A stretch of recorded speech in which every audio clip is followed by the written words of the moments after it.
समुद्र किनारे बसे एक सुंदर गांव में एक बहुत बड़ा जमींदार रहता था। उसके पास सोना, चांदी, जमीन और बड़ी हवेली थी, लेकिन उसके दिल में लालच भी उतना ही बड़ा था।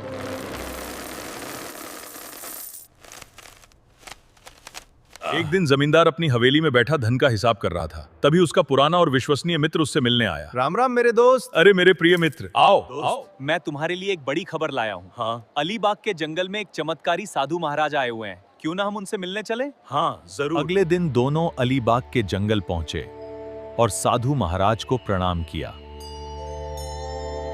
साधु ने जमींदार का हाथ देखा और आश्चर्य से बोला, बेटा, तुम्हारी जमीन में तुम्हारे पुरखों का एक बड़ा खजाना दबा हुआ है। अच्छा? जमींदार खुशी से बोला, गुरुजी, क्या सच में? हाँ बेटा, लेकिन अगर मैं वो खजाना निकाल दूं तो मुझे दक्षिणा में 50 लाख रुपए देने। बिल्कुल साधु बिल्कुल। के बताए स्थान पर पहाड़ वाले खेत में एक बड़े पेड़ के नीचे खुदाई शुरू हुई। एक तरफ साधु शांत खड़े सब देख रहे थे। कुछ देर बाद मिट्टी से एक बड़ा घड़ा निकल आया।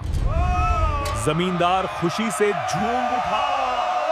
साधु बोला, बेटा, अब मेरी दक्षिणा दो।